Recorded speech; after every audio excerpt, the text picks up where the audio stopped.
मेरा नाम गोपाल है, मैं हरियाणा से हूँ, पता है। हाँ, कोई बात नहीं। घर वालों ने पता दिल्ली पढ़ने के लिए भेजा था मेरे को, दिल्ली टेक्नोलॉजिकल यूनिवर्सिटी, डीटीयू, पता है किसी को आप में से? हाँ, मैं बता देता हूँ बाकी लोगों को। वहाँ से ना सुशांत सिंह राजपूत भी पढ़ा हुआ है, पता है। तो उसकी सुसाइड के बाद जब मेरे पापा को पता चला ना कि हमारा वाला भी तो सेम ही कॉलेज में है, तो वो घबरा के मुझे समझाने लगे। कहते कि बेटा, जीवन में चाहे कितना ही बुरा वक्त क्यों ना आए, कभी गलती से भी सुसाइड के बारे में मत सोचना।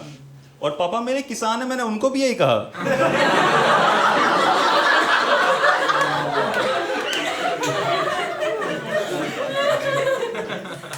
मैंने कहा मेरी बारी पे कम से कम मीडिया तो आ जाएगी घर पे। आपको पता है ना, मीडिया को बहुत इंटरेस्ट है सुशांत वाले केसेस में। ऐसे में दोनों बाप बेटे पता है सेम पेज पे आ गए थे, हम साथ बैठ के न्यूज देख रहे थे। एक न्यूज चैनल पे मेरे एलुमनाई की न्यूज आ रही थी, अगले न्यूज चैनल पे उनके एलुमनाई की। तो मैं अपने कुनबे में से पहला बंदा हूँ जिसने 12वीं से ज्यादा पढ़ाई करी है। मैंने ग्रेजुएशन करी, पोस्ट ग्रेजुएशन करी। मेरे घर वाले तो आज तक गांव में सबको बताते कि हमारे लड़के ने तो 17वीं करी है। हाँ, उन्होंने 12 के बाद 3 जोड़े, फिर 2 जोड़े। पर मेरे को कोई पॉइंट नहीं समझ आता कि इतना पढ़ लिया हूं मैं। पर फिर भी जैसे घर जाता हूँ ना, तो वो ऐसे ही रहते हैं कि क्योंकि मेरे घर पे ना व्हाट्सएप ज्यादा पहले पहुंच गया है किताबों से। वो व्हाट्सएप को ज्यादा इंपॉर्टेंस देते हैं मेरे भाई वगैरह जितने भी है। और ऐसे रहते हैं कि जैसे मैं घर जाता हूँ तो बिल्कुल कि टेस्ट लेंगे इसका कि क्या पढ़ाई करी है इसने। जैसे एक दिन पता है मैं घर गया तो मेरे भाई मेरे से पूछते कि तुझे पता है पहला एरोप्लेन किसने बनाया? मैंने कहा राइट ब्रदर्स। कहते गलत, पहला एरोप्लेन तो पुष्पक विमान था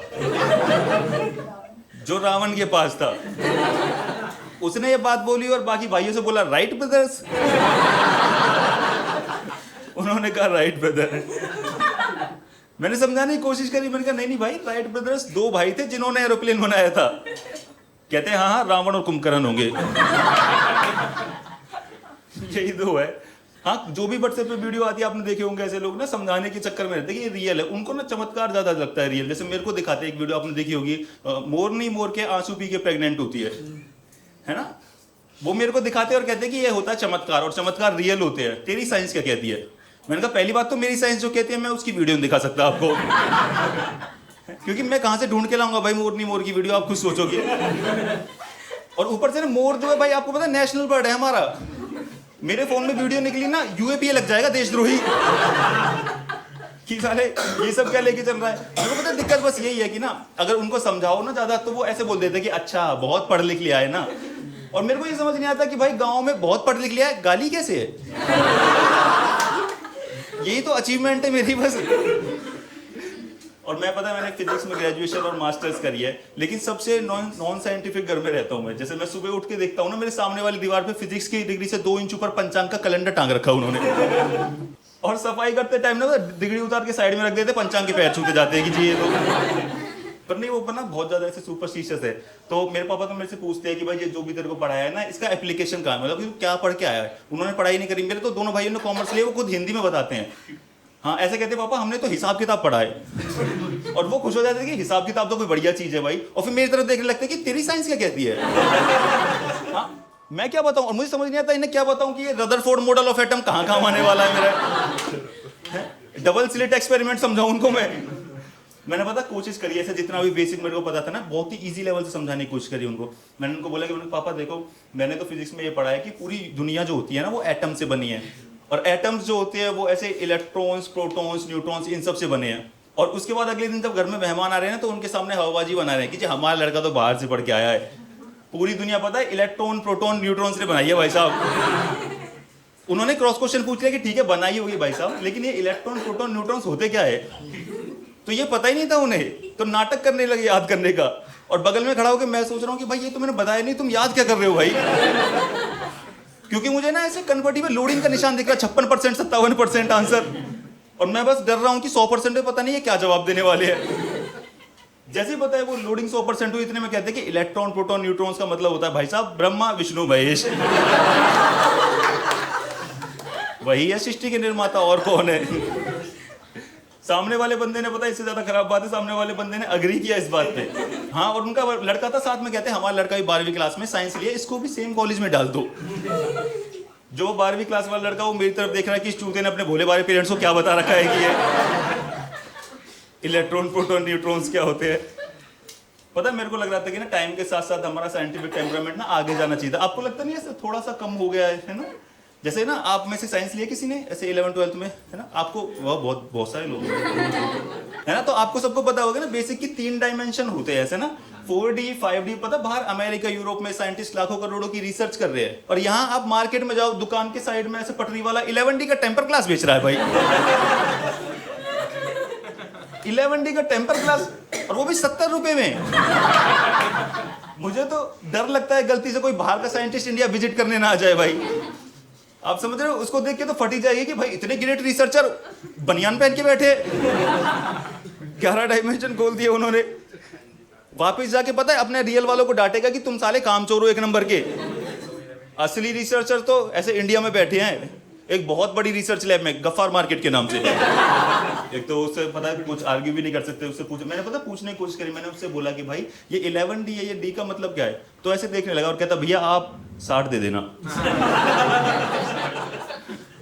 10 रुपए कम हुए, मेरा मन भी नहीं किया कि पूछ लूं दोबारा उससे। पर फिर भी पता है एक तो मैंने दोबारा पूछा ना एकदम से गुस्सा हो जाते हैं। आपने देखा जब उन्हें पता नहीं होता तो एकदम से ऐसे गुस्सा सा हो गया कि लिखा तो हुआ है आगे, खुद पढ़ लो। कहाँ तक पढ़े हो आप? और मैं बस साइड में ऐसे सोच रहा हूँ कि ये 17वीं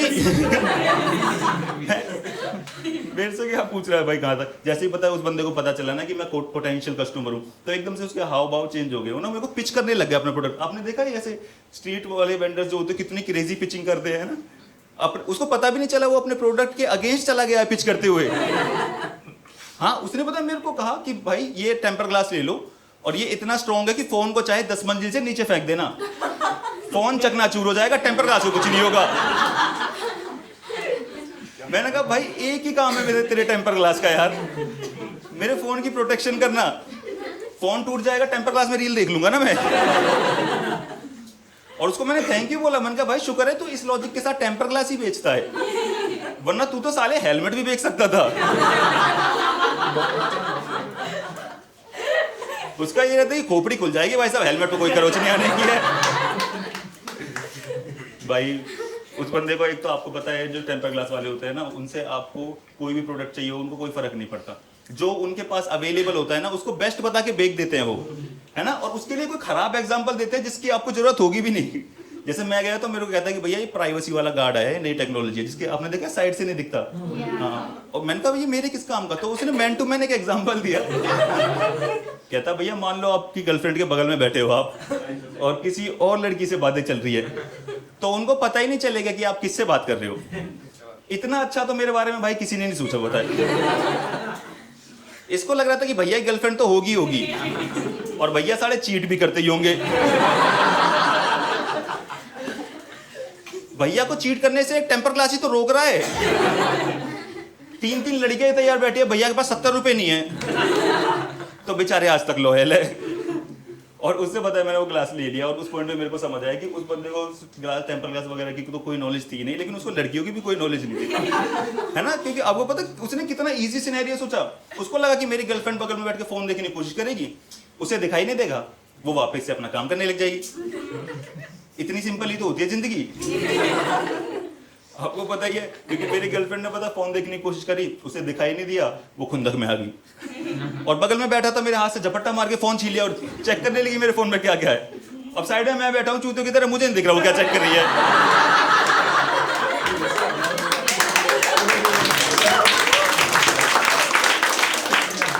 मैंने कहा बहुत बढ़िया टेम्पर ग्लास चिपकाया भाई तुमने तो। पूरा दिमाग खराब हो गया है मेरे को तो फिजिक्स का कुछ भी समझ नहीं आ रहा है। क्योंकि आप खुद देखो, पता है आपको पता है ऐसे ना एस्ट्रोलॉजी में लोग ज्यादा बिलीव करने लग गए इस पॉइंट पे ना। मेरे को अपने यूथ से थोड़ी बहुत उम्मीद थी। हाँ, जब मैं दिल्ली शिफ्ट हो गया हूँ, बताओ, मेरे को लग रहा था कि यहाँ पे तो वो चीजें नहीं होंगी जो मेरे यहाँ है ना। यहाँ पे अब मैंने देखा कि ऐसे एस्ट्रोटॉक करके एक ऐप है जो 10,000 करोड़ की कंपनी बन गई, आपको पता है। 5 करोड़ यूजर है उसके, हमारी वजह से। ऐसा मन करता है कि मतलब दोनों की दोनों डिग्री एक के ऊपर एक रख के फाड़ दूं और मार्केट जाके 2 पंचांग के कैलेंडर ले आऊं दीवार पे लगाने के लिए। भाई कुछ भी पता है मेरे को, पता दिक्कत नहीं है। जैसे एस्ट्रो साइन वगैरह जो भी मानते हैं ना, सबकी अपनी अपनी इंडिविजुअल चॉइस है। कोई मेरे को प्रॉब्लम पता है बस उन लोगों से है जो ना अपनी गलतियों को छुपाने की कोशिश करते हैं ऐसे एस्ट्रो साइन के बहाने। आपने देखा है वो लोग आपके आसपास होंगे ऐसे कि ब्रो मुझे एंगर इश्यूज है because I am a Gemini. देखा आपने? और उससे चूते होते उसके साइड वाले दोस्त जो इसको बीमारी की तरह ट्रीट करते हैं। ऐसे कहते हैं, oh now I know what's wrong with you. ये कोई बीमारी थोड़ी है सर, ये तो आपकी चॉइस है ना, आपको गुस्सा आ रहा है, आप कैसे उससे डील करते हो। इससे बढ़िया तो मेरे गांव में बंदे हैं, पता है, एटलीस्ट वो ऐसे गुस्सा होने के बाद इस एस्ट्रोलॉजी वगैरह के पीछे तो नहीं चुपते। मैंने कभी नहीं देखा, पता है, कि मेरे गांव में ऐसे किसी आदमी ने शराब पी के घरवाली पे हाथ उठा दिया है और सुबह जो है उसका पापा ऐसे पंचायत में सरपंच के सामने हाथ जोड़ के खड़ा है कि सरपंच साहब लड़का जेमिनाई निकल गया। जेमिनाइयों का तो पता ही है भाई साहब आपको। और जेमिनाई सुन के उसकी वाइफ कह रही कि oh now I know what's wrong with him. भाई ये सब चला रखा है भाई एस्ट्रोलॉजी। एक तो मेरे को ना वो ऐप से कोई प्रॉब्लम नहीं है। आप ये सोचो कि वो कॉर्पोरेट स्ट्रक्चर कंपनी है, आप ये समझ रहे हो कितनी वियर्ड सी बात है कि उसमें असिस्टेंट मैनेजर सारी पोजीशंस है, उसमें बाबा जो होते हैं वो एज एन एम्प्लॉय काम करते हैं यार। इतनी वियर्ड बात नहीं कि उसने ऐसे मोह माया पैसे सब कुछ त्यागे होंगे लाइफ में, उसके बाद कोई एचआर इंटरव्यू दिया होगा जिसमें पक्का किसी फीमेल एचआर को कन्विंस किया होगा कि नहीं नहीं गुड़िया 13 लाख का पैकेज बनता है मेरा। एचआरए वगैरह मिला के बहुत खर्चा है। एक तो पर मिनट के हिसाब से पैसे कटते हैं यार, ये क्या तरीका है ना। 200 रुपए या 100 रुपए पर मिनट में को तो इस 200 रुपए में तो हमारे यहाँ पे जो भी ऐसे ज्योतिष आता है ना वो पूरे गांव का भविष्य बता जाता है ना। सबको जो भी प्रेग्नेंट लड़की देखी उसको बोल देता है कि लड़का होगा लड़का होगा, एकदम से देखा बांटता हुआ घूमता है। मैंने पता है वहां पे देखा, मैंने एक बार मेरी मम्मी ने दिखाया था मेरे हाथ ना कि इसका भी भविष्य कुछ बताओ, ये तो पता नहीं क्या क्या माइक लेके कुछ भी बोलता रहता है। तो आपको पता है कि वो ना डिमांड एंड सप्लाई के ऊपर खेलते हैं। जैसे लड़के जाओगे तो ना उनको पता है लड़कों को क्या चाहिए, सबसे पहले करियर एडवाइस है ना। करियर के चक्कर में हमारा दिमाग ऐसी की तैसी हुई पड़ी रहती है ना। तो मेरे को जाते ही बोलता कि जजमान आपकी कुंडली में तो सरकारी नौकरी लिखी है। मैंने उसको बोला बाबा मैं तो स्टैंड अप कॉमेडियन हूँ। कहते कोई बात नहीं सरकारी कॉमेडियन लग जाओगे। सरकारी कॉमेडियन, ये क्या बढ़ती निकल रही है इस चीज की। हाँ कि भाई कोई पार्टी वार्टी थोड़ी कर रही है कि वहाँ बीजेपी की तरफ से आ रही है सरकारी कॉमेडियन गोपाल सैनी। सरकारी कॉमेडियन। और दूसरा उनको पता है कि हमें क्या चाहिए लड़कों को मोस्टली कि शादी के लिए एक सुंदर लड़की है ना। लेकिन किसी ने ना उनको इनसाइड इन्फॉर्मेशन दे दिया शायद कि हमें शादी के लिए सुंदर लड़की एक से ज्यादा भी चाहिए, ऐसे मतलब कुछ, क्योंकि ना पता नहीं क्यों वो ऐसे कुंडली देखते ही एक बार को टेम्पटिंग से बात बोलते हैं ऐसे 200 रुपए 250 रुपए के लालच में कि जजमान आपकी कुंडली में तो 3 शादियों का योग लिखा है ना। 3 शादी सुन के तो मैंने पूछा उससे, बाबा ही हो या आप मौलवी हो क्या? 3 का लालच गलत जगह दे रहे हो आप। हाँ एक तो पता है मेरे को ये समझ नहीं आता, आपने देखा मल्टीपल मैरिजेस लिखी होती है कुंडली में लोगों की, मेरे को ये समझ नहीं आता जिस बंदे की कुंडली में आप सोचो कि 3 शादियां या 4 शादियां जो भी लिखी होती है, वो इंसान पहली लड़की घर रिश्ते के लिए कौन सी कुंडली ले जाता होगा? आप समझ रहे हो? उस लड़की का बाप भी तो कुंडली देखने वाला है। उसका बाप तो गुस्सा नहीं हो जाएगा कुंडली देख के कि तू साले मेरी लड़की से बोनी करने आया है? जब तेरी कुंडली में 3 लिखे तेरी हिम्मत कैसे हुई यहां से स्टार्ट करने की? भगा देगा उसको कि अभी नहीं, अभी हमारी लड़की छोटी है। कितनी छोटी? 2 शादियां छोटी। तीसरा इसका भी लकी नंबर है।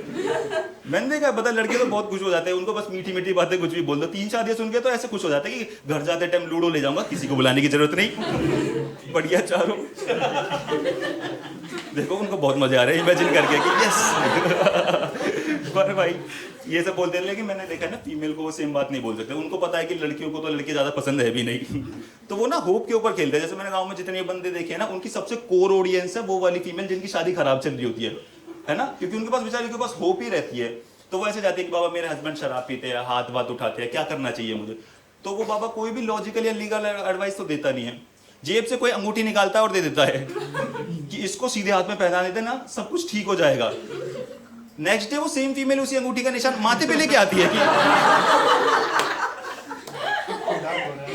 और पूछती है कि बाबा वेपन दिया था आपने,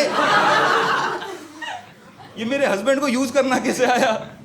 और वो पता है मेरे को दिक्कत ये है, जैसे आप उनको देखोगे ना वो कभी भी हार नहीं मानते, वो तो बहुत ही वॉरियर एटीट्यूड वाले होते हैं बाबा। ऐसे नहीं कहते कि मेरे से नहीं हो रहा किसी और से ट्राई कर लो, है ना। ऐसे कहते हैं कि एक और उपाय है बच्चा, बट वो थोड़ा दक्षिणा ज्यादा लगेगी उसमें, है ना। और फीमेल बस ऐसे रहती है कि देखो बाबा दक्षिणा चाहे आप डबल ट्रिपल कुछ भी ले लो, लेकिन अगली बार कोई चमत्कारी रबड़ की अंगूठी दिखाना, ये चुभती है यहाँ पे। मेरे को पता है ऐसा लगता है कि हमें ना ट्राई करना चाहिए। कुछ बाबा होंगे जो ठीक होंगे, रियल होंगे, मुझे नहीं पता, पर हमें ऐसे ट्राई कर लेना चाहिए। क्योंकि मैंने देखा न्यूज़ पे ना कभी भी ऐसे सवाल पूछते हैं उन बाबा से तो गुस्सा हो जाते हैं, मारने पीटने के लिए दौड़ देते हैं। अगर तुम्हारे खुद के दिमाग में ऐसे पीस नहीं है तो फिर तुम किसी को क्या ऐसे एंगर इश्यूज की दवाई दे रहे हो, है ना। जैसे मेरे को लगता है कि एक टेस्ट है, हम ना ऐसे उनसे अंगूठी ले लो और कह दो बाबा दक्षिणा तो है नहीं। आपको दोनों की दोनों आईब्रो एक के ऊपर एक चढ़ी दिख जाएगी उनकी की। और जैसे ही उठ के जाने लगोगे ना, एकदम से मुंह से शायद गाली भी निकल जाए, जजमान बकचोदी मत करो, पैसे रख दो यहाँ पे। और जैसे ही वो गुंदक में आए ना, उसका हाथ पकड़ के सेम अंगूठी पहना दो कि बाबा शांत। इससे तो एंगर इश्यूज ठीक हो जाते हैं। मेरा तो मन है कि उसको सेम अंगूठी पहना दूं और शांत होने के बाद पूछूं बाबा इतनी जल्दी गुस्सा कैसे आ गया, आप जेमिनाई हो?